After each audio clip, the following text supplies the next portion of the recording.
Selamat pagi anak-anak semuanya. Bagaimana kabar kalian di rumah? Bapak harap kabar kalian di rumah dalam keadaan sehat dan baik selalu. Anak-anak yang terkasih, berjumpa kembali dengan Bapak Endi Priyanto dalam pelajaran pendidikan agama Katolik. Nah, anak-anak yang terkasih, pada hari ini kita akan memulai materi baru. Ya, hari ini kita akan memulai materi baru dengan judul Kebangkitan Yesus. Jadi materi hari ini dengan judul Kebangkitan Yesus. Tujuannya apa anak-anak? Mari kita coba lihat tujuannya. Tujuannya ada dua hal, ya. Yang pertama, melalui pendalaman cerita. Jadi melalui pendalaman cerita, anak-anak dapat memahami arti kebangkitan. Jadi melalui pendalaman cerita, anak-anak dapat memahami arti kebangkitan. Lalu yang kedua adalah melalui bacaan Injil Matius 28 ayat 1 sampai 10, anak-anak dapat memahami bukti kebangkitan Yesus. Sehingga anak-anak dapat disemangati oleh kebangkitan Yesus dalam hidupnya. Itulah tujuan kita belajar materi kebangkitan Yesus. Jadi tujuannya ada dua hal. Yang pertama memahami arti kebangkitan, lalu yang kedua adalah memahami bukti kebangkitan Yesus sehingga anak-anak dapat disemangati oleh kebangkitan Yesus dalam hidupnya. Lah, setelah kita melihat tujuan dari materi kebangkitan Yesus, kita akan mencoba melihat latar belakangnya. Latar belakangnya apa anak-anak? Mari kita coba lihat. Anak-anak yang terkasih, kitab suci, jadi kitab suci tidak memberi laporan tentang bagaimana persisnya Yesus bangkit dari kematian. Jadi kitab suci tidak memberi laporan tentang bagaimana persisnya Yesus bangkit dari kematian.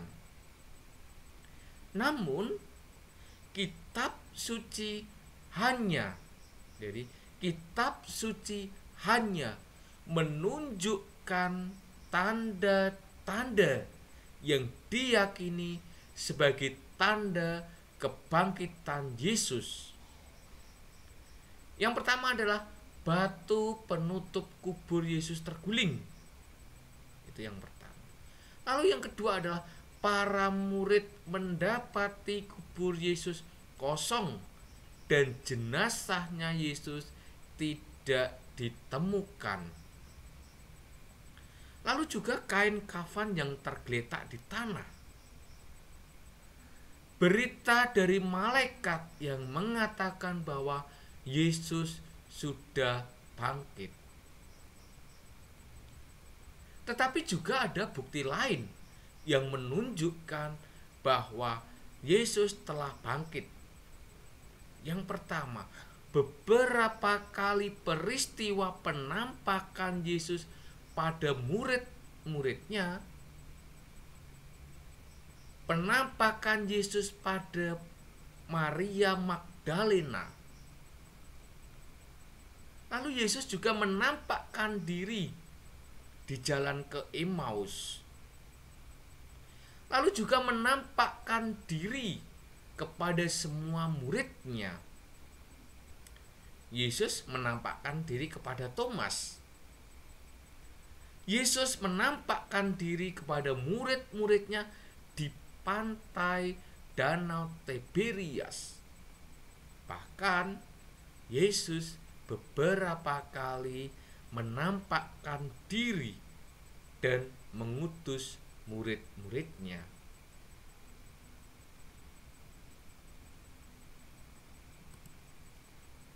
Nah, anak-anak yang terkasih, perjumpaan dengan Yesus tidak hanya mengingatkan mereka atas apa yang selama ini pernah mereka alami bersama Yesus, tetapi menguatkan iman mereka loh. Ya kan? Lah, penampakan yang dialami para muridnya mampu menghalau kegelisahan, ketakutan hari-hari terakhir setelah Yesus ditangkap, disalibkan, dan akhirnya wafat, yang masih menyelimuti hati mereka. Rupanya Yesus sungguh hadir di tengah-tengah mereka. Mereka itu siapa, anak-anak? Para murid. Membuat mereka semakin percaya, ya kan, akan apa yang diwartakan semasa hidupnya bersama mereka, bersama para rasul.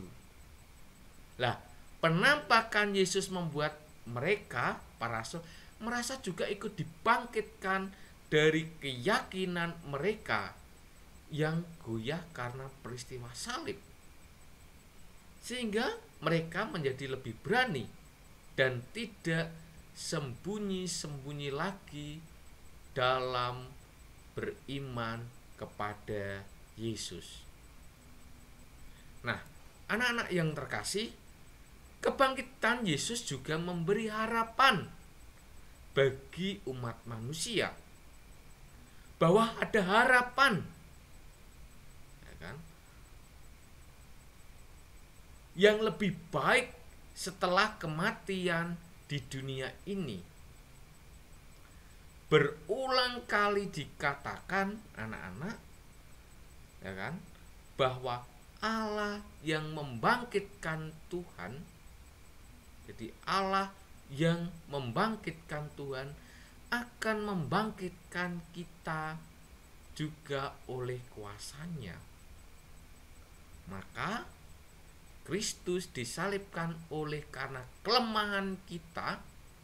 Jadi Kristus, Yesus itu disalib bukan karena Yesus salah, bukan, anak-anak, tetapi karena apa? Karena kelemahan, karena kedosaan kita. Namun Yesus hidup karena kuasa Allah. Begitu pula kami, Anda, saya adalah lemah dalam Dia, tetapi kami akan hidup bersama Dia karena Allah. Luar biasa, anak-anak, ya. Yesus sengsara, wafat, dan hari ini kita belajar tentang kebangkitan. Untuk siapa? Untuk dosa-dosa kita, demi dosa-dosa tidak hanya kita, semua umat manusia. Luar biasa. Harus mengatakan bahwa saya mencintai Tuhan Yesus, yang Tuhan Yesus lebih dulu mencintai segenap seluruh umat manusia. Nah, anak-anak yang terkasih di dalam Kristus, setelah kita melihat tujuan, latar belakang, materi dengan judul kebangkitan Yesus, kita akan berdoa lebih dahulu. Maka anak-anak yang terkasih, marilah kita siapkan hati, pikiran kita untuk berdoa. doa masih Bapak pimpin secara Katolik bagi anak-anak, bagi kalian yang beragama dan berkeyakinan lain untuk menyesuaikannya. Maka mari kita berdoa. Dalam nama Bapa dan Putra dan Roh Kudus. Amin. Tuhan Yesus, pada pelajaran yang lalu kami telah memahami makna sengsara dan wafat-Mu.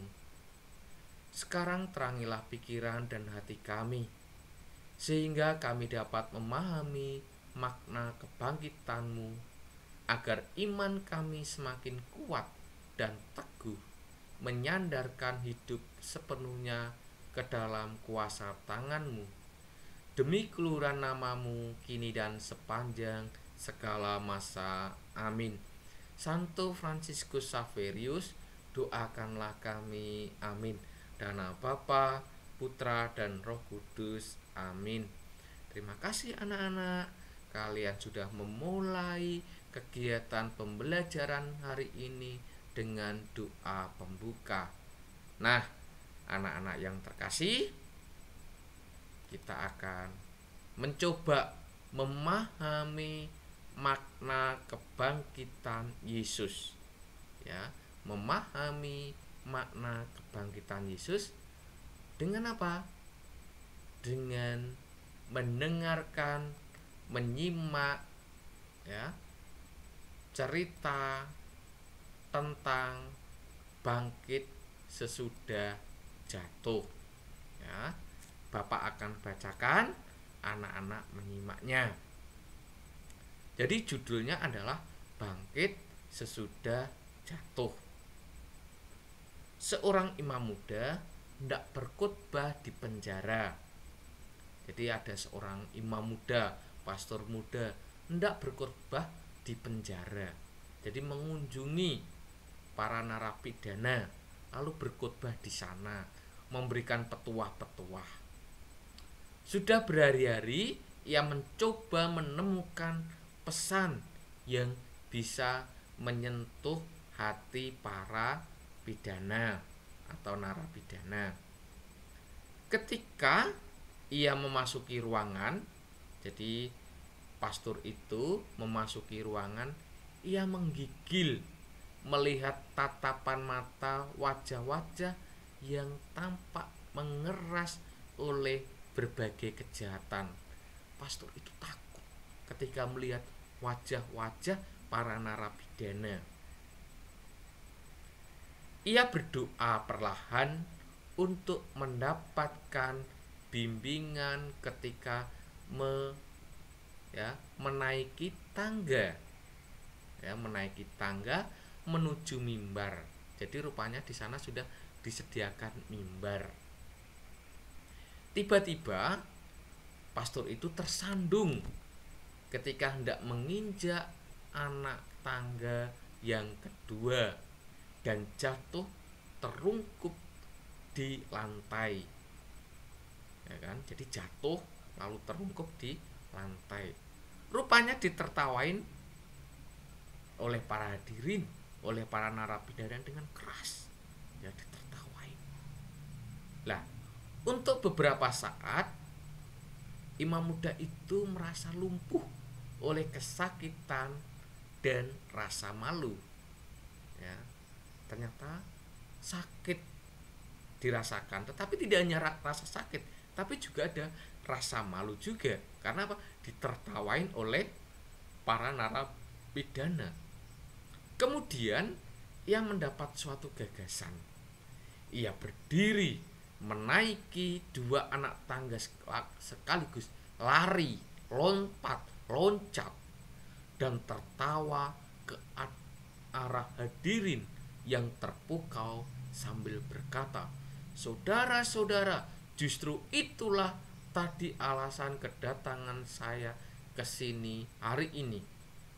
Saya ingin memperlihatkan kepada Anda sekalian bahwa orang bisa bangkit lagi setelah jatuh."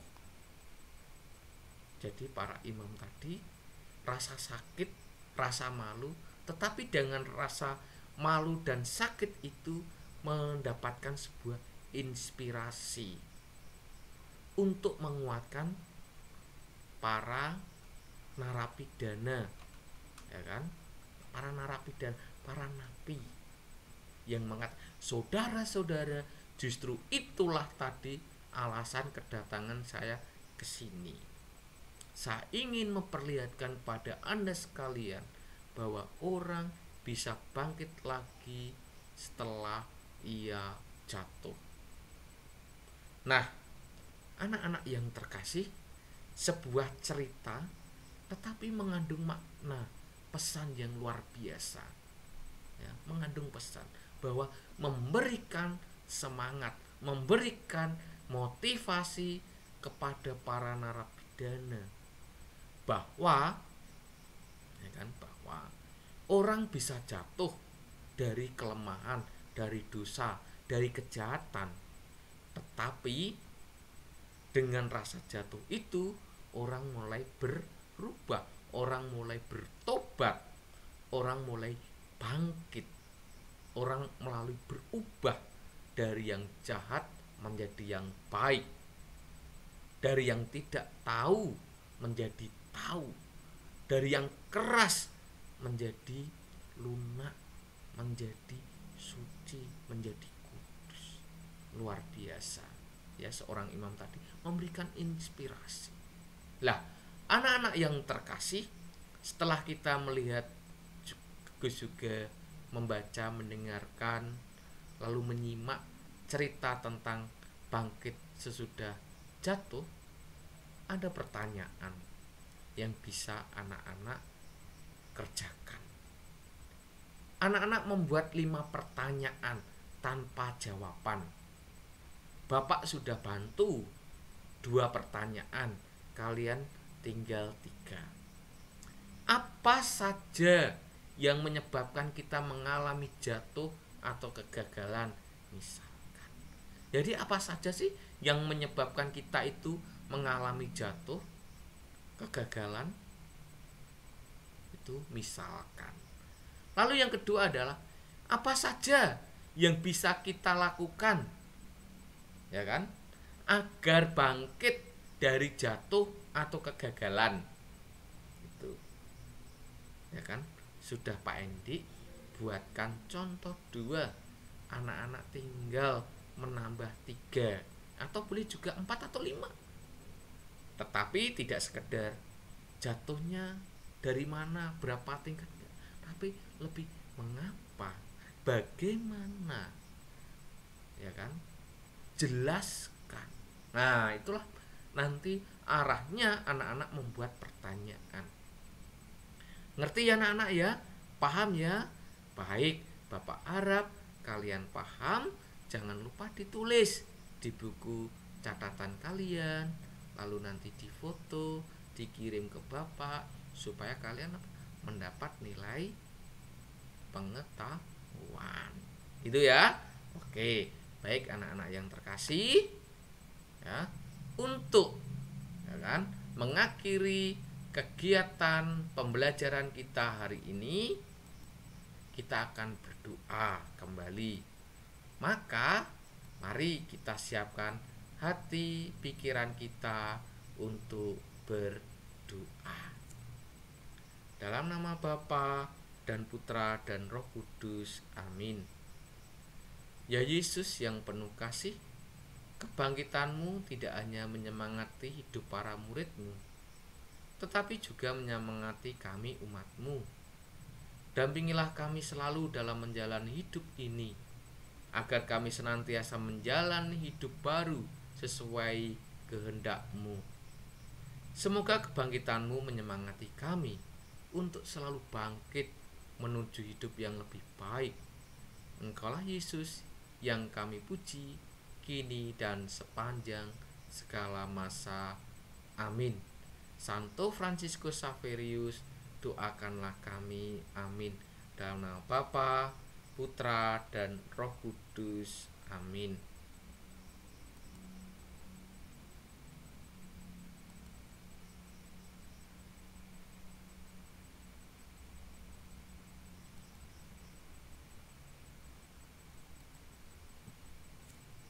Terima kasih anak-anak. kalian sudah mengikuti pembelajaran kita hari ini dengan semangat.